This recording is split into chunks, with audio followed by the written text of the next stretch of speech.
Welcome to Professor Ortlieb's Bluebook podcast, a series of podcasts designed to teach 1L students the basics of legal citation using the Bluebook. In this episode, I'll answer the following questions. What is legal citation? Where and when is citation used in legal writing? What are the guides that we use for legal citation? And finally, how is this thing called the Bluebook structured? So what is legal citation? Just like professionals and students in other disciplines, lawyers and law students have a system to credit sources used in their writing. We use cites in order to avoid plagiarism. But plagiarism and attribution are a bit different in law. While lawyers use cites in order to provide attribution, lawyers also use cites as a way to provide additional support for what they've written. Therefore, legal citation is used to properly credit sources, but cites also lend authority to your assertions. It tells your reader which court, which statute, or other source established the principle that you just wrote about. In short, it proves you're not making this stuff up. In the past, you probably provided citation for unique ideas or co-opted language, that is, quotes and phrases that you've taken from another. As a legal writer, you will need to provide citation for legal common knowledge as well. These are things like rules that define a claim, crime, or standard. And as a result, you will be providing more citation than you've used before. In general, cites are placed at the end of a sentence in what we call a citation sentence. It's the way we keep our sources from interfering too much with our prose. Let's see how this works in an example. Where do cites belong in the following passage?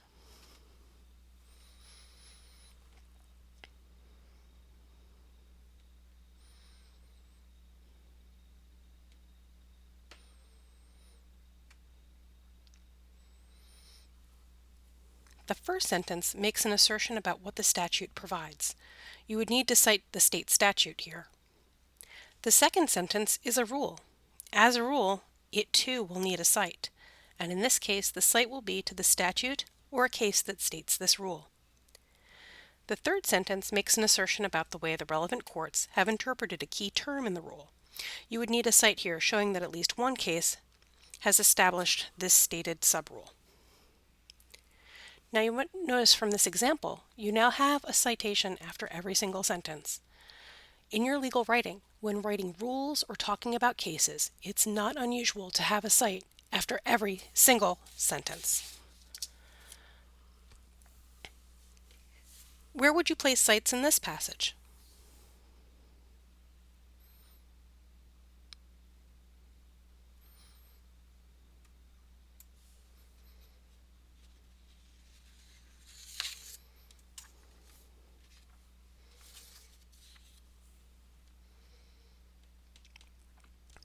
The first thing you might have noticed is that this first sentence is very long. This very long sentence seems to set out a four-part rule for determining a claim. Because it is a rule, you would put a cite after the period at the end of this very long sentence. The second and third sentences are making assertions about the rule and the way that courts implement the test described in the first sentence. Each of these sentences will need their own cites. Thus, this paragraph should have at least 3 cites. But why did I say at least? Let's look at that first sentence again. This sentence sets out 4 factors. If all 4 factors came from the same case, you could provide 1 cite after the period. But lawyers often synthesize rules. That is, they state a new rule based upon reading and combining rules that have been established over a number of cases or statutes. If you synthesized this rule from a number of cases, you would need to provide cites to each case that you used to craft the rule. In other words, you might provide a cite after each factor. Here, here, and here. This is one of the narrow exceptions to the citation sentence guideline mentioned earlier. You might put a cite in the middle of a sentence when necessary to show the origins of various parts of a synthesized rule. Now that we know where to place our cites, let's turn to how to compose a cite.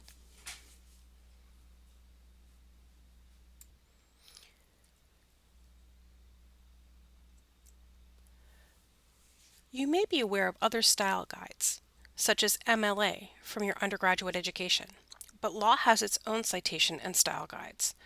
The most prevalent citation guide is the Bluebook. It's used by lawyers and legal academics around the country when writing memos and articles. Another guide is the Allwood Guide. The citations produced with the Allwood Guide should be identical to those produced with the Bluebook. The main difference between this guide and Bluebook is its organization. Allwood is written and edited by legal writing professors. It is designed to be more user-friendly. Finally, courts often have their own citation guides. These guides trump any rules found in the Bluebook or Allwood Guide. When composing cites for any court document, you should always follow any local rules or citation guides. The Bluebook can be used then to supplement those rules. Students then often ask, if you're supposed to use the local guide, why are we learning the Bluebook? Well, it's impractical to try to teach law students citation norms using only court citation guides. First, they're not as detailed as the Bluebook. And second, every court has its own style guide. It would be impossible to teach you all of them. So instead, we teach you the more general guide that we find in the Bluebook. So how is this thing called the Bluebook structured?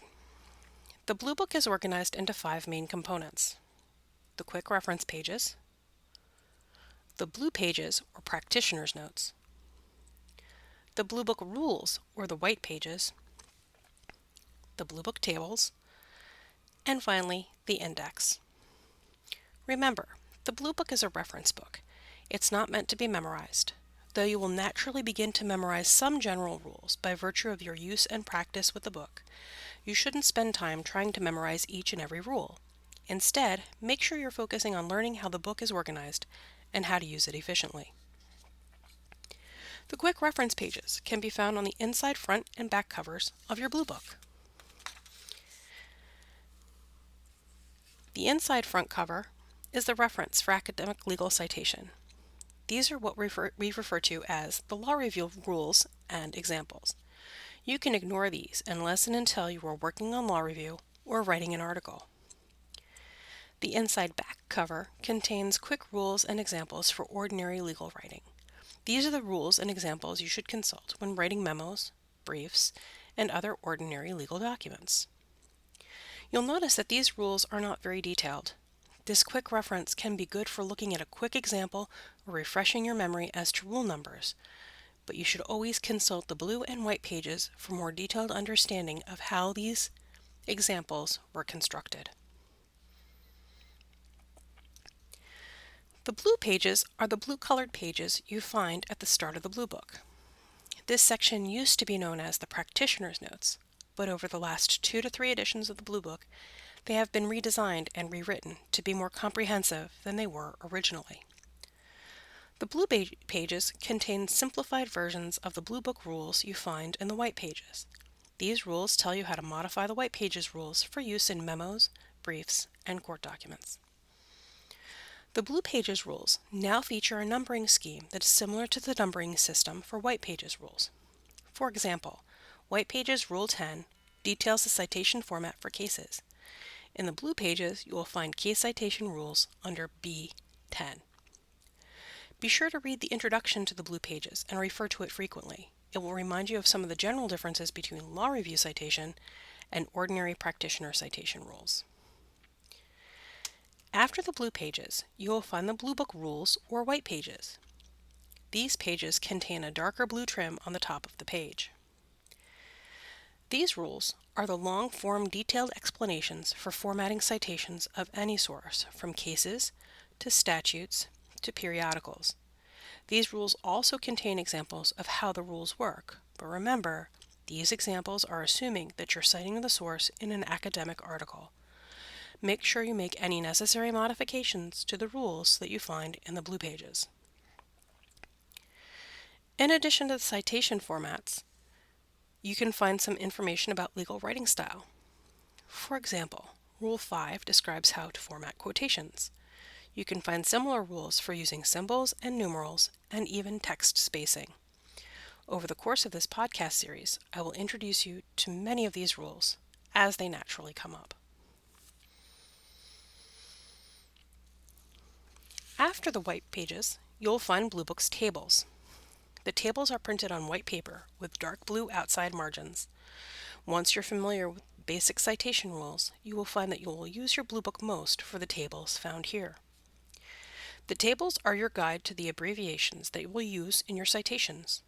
In the tables, you will find the abbreviations for state, federal, and even international jurisdictions, case reporters, statutes, periodicals, dates, and case names. Many other components can be found in the tables as well. Like the style rules, I will introduce you to the various tables as we move through the other lessons.